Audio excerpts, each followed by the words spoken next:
Assalamualaikum warahmatullahi wabarakatuh. Kami dari kelompok 1 terdiri dari saya, Siti Mutmainah, dan rekan saya, Ainul Yakin, yang mana akan mempresentasikan tentang tafsir, madhab teologi, dan ideologisasi tafsir.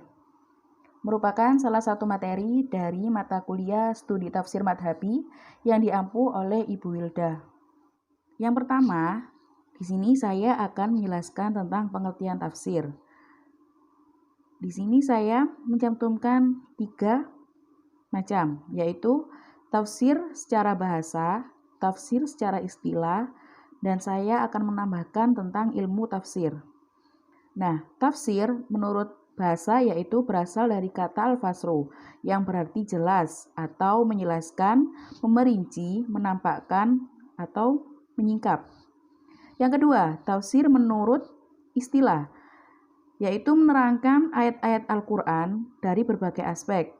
Nah, menurut Al-Zarkashi, tafsir yaitu ilmu untuk memahami hukum-hukum serta hikmah hukum tersebut dalam kitab yang diturunkan kepada Nabi Muhammad SAW. Yang ketiga, yaitu ilmu tafsir. Merupakan ilmu yang bahas tentang teknik atau cara penafsiran Al-Quran berikut hal-hal yang berkaitan dengannya, yaitu jenis-jenis tafsir. Di sini ada tafsir bil ma'thur, tafsir bil ra'i, dan tafsir bil isyarah. Pengertian dari tafsir bil ma'thur yaitu bentuk penafsiran yang paling tua dalam sejarah kehadiran tafsir dalam khazanah intelektual Islam. Corak kitab yang menggunakan bentuk penafsiran ini seperti tafsir At-Tabari, tafsir Ibnu Katsir, dan sebagainya. Dalam jenis tafsir ini menjelaskan suatu ayat sebagaimana dijelaskan oleh Nabi atau para sahabat dan merupakan suatu penafsiran yang menggunakan data riwayat Nabi Shallallahu Alaihi Wasallam. Yang kedua yaitu tafsir biroi, yaitu merupakan bentuk penafsiran ayat-ayat Al-Quran yang berdasarkan pada ijtihad para mufasir dengan menggunakan logika dan menjadikan akal pikiran sebagai pendekatan utamanya. Yang ketiga yaitu tafsir bil isyarah, merupakan tafsir sufi yang didasarkan pada tasawuf amali atau praktis, yaitu mentakwilkan ayat-ayat Al-Quran berdasarkan isyarat-isyarat tertentu.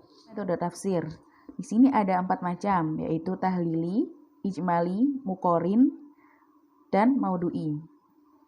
Di sini tahlili merupakan metode yang digunakan seorang mufasir yang akan mengungkap makna setiap kata dan susunan kata secara rinci dalam setiap ayat, yang lahirnya dalam rangka memahami ayat tersebut secara koheren. Yang kedua yaitu ijmali. Dalam metode ini, para mufasir menyebutkan ayat Al-Quran yang panjang atau ayat Al-Quran yang pendek, kemudian menyebutkan maknanya secara umum tanpa panjang lebar maupun terlalu singkat. Maksudnya yaitu untuk mengaitkan antara teks Al-Quran dengan maknanya. Yang ketiga yaitu muqorin. Dengan metode ini, para mufasir berupaya untuk memahami suatu ayat atau lebih, kemudian membandingkan dengan ayat yang lain yang memiliki kemiripan tema, tapi redaksinya beda, atau sebaliknya, memiliki kemiripan redaksi tapi maknanya berbeda, atau membandingkannya dengan teks hadis Nabi, perkataan sahabat, dan tabi'in. Yang keempat yaitu maudhu'i, merupakan metode penafsiran yang memiliki salah satu tema yang dikandung oleh Al-Quran, kemudian mengumpulkan ayat-ayat dan surat-surat yang berkaitan dengan tema tersebut dan mengikatnya satu sama lain. Kemudian terbentuklah tema secara utuh sehingga ayat-ayat Al-Quran akan saling menafsirkan satu sama lain. Yaitu corak tafsir. Di sini ada 2, corak tafsir klasik dan corak tafsir modern. Adapun corak tafsir klasik yaitu corak fikih, corak tafsir sufi, corak tafsir filsafat, dan corak sastra bahasa. Kalau corak tafsir modern yaitu corak tafsir ilmi, corak tafsir madhabi, corak tafsir corak ilhadi, corak tafsir al-adabi wal ijtimai, kemudian corak tafsir tarbawi, corak tafsir akhlaki, corak tafsir bayani, dan jarak tafsir Haraki. Selanjutnya yaitu ada sejarah perkembangan tafsir. Di sini ada 4, yaitu pada masa Rasulullah, pada masa sahabat, pada masa tabi'in, dan masa kontemporer. Di sini pada masa Rasulullah, tafsir belumlah begitu dirasakan, karena apabila sahabat tidak memahami suatu ayat, maka mereka menanyakan kepada Nabi Muhammad SAW. Kemudian Nabi Muhammad memberikan jawaban dengan memuaskan. Tafsir pada masa Nabi Muhammad ini dan awal pertumbuhan Islam disusun secara pendek-pendek dan tampak ringkas. Karena penguasaan bahasa Arab yang murni pada saat itu cukup untuk memahami gaya dan susunan kalimat Al-Quran. Penafsiran yang dilakukan oleh Nabi Muhammad mempunyai sifat dan karakteristik tertentu. Di antaranya yaitu penegasan makna atau bayan al-tasrif, kemudian perincian makna bayan al-tafsil, perluasan dan penyempitan makna, dan kualifikasi makna, serta pemberian contoh. Di sini pada masa Nabi Muhammad mempunyai 2 sumber, yaitu dari Al-Quran dengan Al-Quran dan Al-Quran dengan hadis. Yang kedua yaitu pada masa sahabat. Setelah Rasulullah wafat, generasi selanjutnya yaitu akan berlanjut pada generasi sahabat. Di sini para sahabat mempelajari tafsir itu tidak mengalami kesulitan karena mereka menerima langsung dari Shoaib al-Risalah atau pemilik tuntunan. Penafsiran sahabat terhadap Al-Quran akan senantiasa mengacu pada inti dan kandungan Al-Quran yang mengarah kepada penjelasan makna yang dikehendaki dan hukum-hukum yang terkandung dalam ayat serta menggambarkan makna yang tinggi. Kemudian para sahabat dalam menafsirkan Al-Quran yaitu menggunakan ijtihad. Namun tidak semua sahabat menggunakan ijtihad, hanya dilaksanakan oleh para sahabat yang kapasitas keilmuan maupun militansinya mumpuni. Adapun sumber-sumber dari penafsiran Al-Quran pada masa sahabat ini yaitu antara lain Al-Quran dengan Al-Quran, Al-Quran dengan hadis, ijtihad atau akal, ragam qiraat, kemudian informasi dari para ahli kitab Yahudi dan Nasrani, kemudian dan kebahasaan. Periode selanjutnya yaitu pada masa tabi'in. Pada masa ini dimulai sejak berakhirnya tafsir masa sahabat.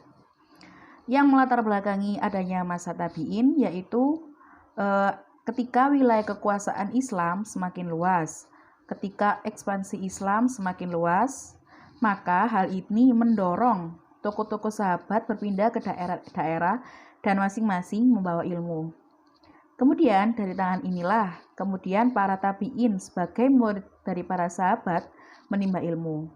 Di wilayah baru ini juga para ahli tafsir kalangan sahabat banyak yang mendirikan madrasah-madrasah tafsir, sehingga kajian tafsir Al-Quran mulai mengalami perkembangan yang sangat pesat di kalangan generasi setelah generasi sahabat, yaitu generasi masa tabi'in. Terakhir yaitu penafsiran pada masa kontemporer. Pada masa ini bisa dikatakan dimulai pada akhir abad ke-19 sampai saat ini dan mendatang. Pada masa ini terdapat 2 tokoh yang berhasil menafsirkan Al-Quran yang bernama yaitu Tafsir Al-Quran Al-Hakim atau bisa disebut dengan Tafsir Al-Manar. Pada masa ini juga bersamaan dengan pembaruan Islam dan gerakan penafsiran Al-Quran di Mesir dan negara-negara lainnya. Para ilmuwan Muslim di Indonesia juga melakukan gerakan penerjemahan dan penafsiran Al-Quran ke dalam bahasa Indonesia. Kemudian satu hal yang penting dalam sejarah penafsiran ini yaitu sebelum pada masa penafsiran Al-Quran sebelum masa kontemporer, hampir semua kitab-kitab tafsir ditulis oleh orang-orang Muslim berkebangsaan Arab dan berbahasa Arab. Kemudian semakin berkembangnya zaman, geliat para pelajar Indonesia pun ikut andil dalam kegiatan menafsirkan Al-Quran dengan berbahasa Indonesia. Assalamualaikum warahmatullahi wabarakatuh. Baik, setelah tadi dijelaskan tentang tafsir dan perkembangan tafsir, nah sekarang saya ingin menjelaskan sedikit tentang ilmu kalam. Nah, ilmu kalam ini adalah suatu disiplin ilmu yang membahas tentang dalil-dalil akliyah, yaitu rasio ilmiah, dan sebagai temeng terhadap segala tantangan dari para penantang. Nah, itu. Adapun sumber-sumber dari ilmu kalam yaitu tentang ada Al-Qur'an, hadis dan pemikiran manusia. Selanjutnya itu aliran-aliran dan doktrin-doktrinnya. Yang pertama yaitu Khawarij. Yaitu orang yang pertama mendukung Ali karena Ali menerima perjanjian tentang masalah perjanjian dengan Muawiyah, maka yang mendukung Ali itu keluar. Itu yang dinamakan Khawarij. Nah, adapun doktrinnya yaitu orang apabila dia melakukan dosa besar, maka orang itu bukan muslim lagi.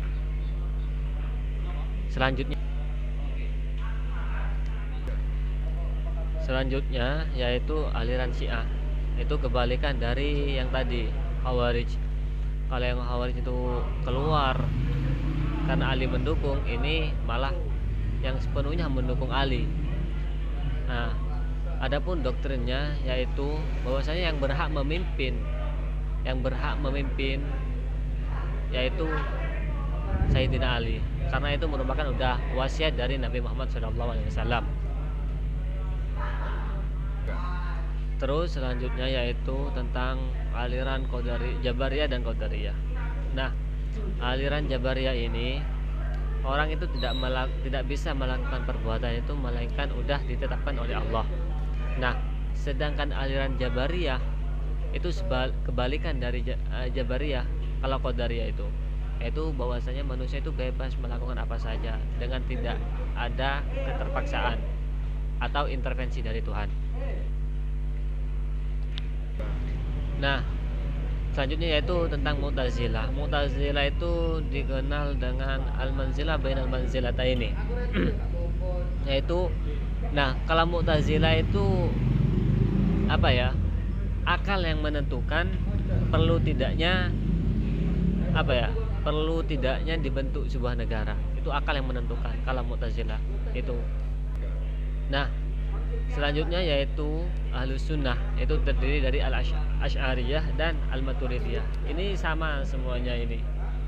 Beliau berdua ini sama pemikirannya itu sama. Cuma yang membedakan itu masalah insaf nantinya itu. Seperti itu. Terus selanjutnya yaitu Murji'ah. Selanjutnya yaitu tentang aliran Murji'ah. Nah, aliran Murji'ah ini tentang masalah pelaku dosa besar sih, itu lebih tepatnya, karena itu merupakan antitesa dari sikap kaum Khawarij yang mengkafirkan orang yang menerima abirtase itu. Nah, Murji'ah ini bukan cuma tentang itu yang menerima abirtase, bahkan Murji'ah ini mengkafirkan orang yang melakukan dosa besar itu dihukumi kafir oleh mereka. Seperti itu. Selanjutnya yaitu pengertian dari tafsir madhabi. Merupakan aliran-aliran atau madhab-madhab yang dipilih oleh seorang mufasir. Kemudian tafsir madhabi punya 4 corak, yaitu 1. Corak tafsir Syiah, kedua corak tafsir Khawarij, ketiga corak tafsir Mu'tazilah, dan keempat yaitu corak tafsir Sunni. Tafsir Syiah atau corak tafsir Syiah. Di sini Syiah menurut bahasa artinya pengikut dan penolong. Pada dasarnya, Syiah merupakan orang-orang yang mendukung kekhalifahan sahabat Ali bin Abi Thalib. Dalam menafsirkan Al-Quran, kebanyakan dari Syiah bertujuan untuk melegitimasi akidah dan keyakinan mereka, dan bisa dikatakan corak penafsiran Syiah sebagai corak madhabi. Kedua yaitu corak tafsir Khawarij. Di sini Khawarij secara bahasa berasal dari kata kharaja yakhruju khurujan, yang artinya keluar atau dalam arti lain yaitu kelompok yang keluar dari barisan atau golongan. Menurut sejarah, Khawarij mempunyai arti yang yaitu kelompok yang keluar dari barisan Ali bin Abi Thalib sebagai protes terhadap Ali yang menyetujui perdamaian dengan mengatakan abrítase dengan Muawiyah bin Abi Sufyan. Khawarij juga dianggap sebagai kaum muslimin yang fanatik dan ekstrim. Penafsiran yang dilakukan mereka terhadap sebagian ayat Al-Quran sangat frontal. Mereka mengabaikan makna ayat Al-Quran berdasarkan pemahaman yang terbatas, kemudian sempit mengenai Al-Quran, sehingga menghasilkan kesimpulan yang menyimpang. Selanjutnya yaitu tafsir Mu'tazilah, yaitu merupakan manhaj yang dilakukan oleh kaum Mu'tazilah sebagaimana lazimnya manhaj yang digunakan oleh ulama tafsir pada umumnya. Namun, kaum Mu'tazilah lebih dominan kepada sumber tafsir biroi dengan manhaj penafsiran ittijah dengan corak kalam, lugawi, adabi, wal ijma'i, falsafi, dan sebagainya. Yang terakhir yaitu tafsir sunni, merupakan bentuk corak tafsir aliran, muncul, tumbuh, dan berkembang seiring dengan pertumbuhan dan perkembangan aliran dan ideologi keagamaan masyarakat. Melalui tafsir sunni, ayat Al-Quran dapat ditafsirkan secara runtun. Keterjagaan dan keterpeliharaan produk tafsir dan perbandingan penafsiran akan semakin kaya dan terhindar dari bias rasionalitas semata. Karena dengan mengalihkan produk tafsir kepada generasi al-salaf al-sholih itu dianggap sangat penting. Sekian dari kelompok kami. Wassalamualaikum warahmatullahi wabarakatuh.